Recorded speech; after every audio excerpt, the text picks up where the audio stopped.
Compute the Fourier transform g of k of the function f of x, where f of x is defined as positive 1 as x goes from 0 to 1, negative 1 as x goes from negative 1 to 0, and 0 pretty much everywhere else. Now this is a convenient function to find a Fourier transform of because it's piecewise, and you can see we have to do an integral over infinity to find the Fourier transform based on this formula here.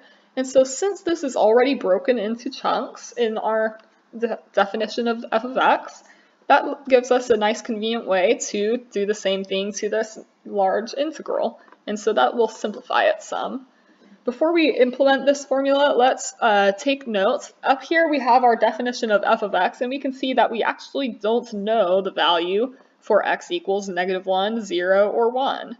However, this doesn't affect us while we find the transform because as we integrate over a range, instantaneous jumps in the value of f of x don't affect the area under the function at all, as long as we assume the value to be finite. And what that means is the width of an instantaneous section of the function is 0, so the area it contributes to the integral overall is just 0 times the function's value there. Normally that's just 0, and so that's irrelevant unless the function is infinity at whatever, at x equals negative 1 or 0, or whatever our boundary point is. And so in that case, we have 0 times infinity for the function's value there, and we can't actually assume that that is just 0. But for this function, we'll just assume that whatever the value is at our boundary points, x equals negative 1, 0, 1, we're going to assume that that is finite, so we can just ignore it. So as we do break up this integral over infinity, we can see that the only sections that matter are from negative 1 to 0 and from 0 to positive 1. And that's because the function, the f of x, has a value of 0 in all other ranges.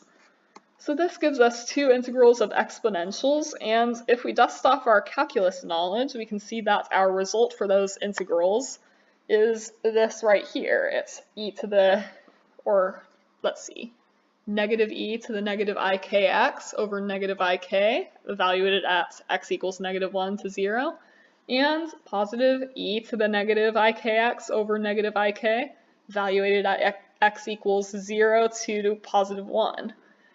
And so there's obviously a lot of extraneous negative signs, etc. in here, but when we plug in those limits, e to the 0 goes to 1, and we have our negative ik sticking around. E to the power of negative ikx becomes e to the ik when we evaluate that at x equals negative 1, etc., etc. We basically plug those limits in and end up with a bunch of terms of e to the ik, e to the negative ik, and some negative ik's floating around on the bottom. And so let's just do some algebra for that. You can follow through this step by step if you want to pause the video and really figure out how we're going from here to here, here to here.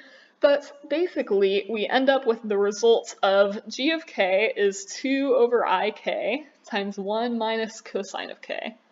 And this is a function in what we might call wave number space, whereas we started out with f of x is obviously a function in position space. This depends on the position. And so basically the point of the Fourier transform is to get us to that wave number space, or sometimes momentum space, or whatever alternate form of our original function that we're looking for. And so you can do that more easily by doing what we did in this video and just splitting the integral up into something, just smaller chunks that make it more manageable.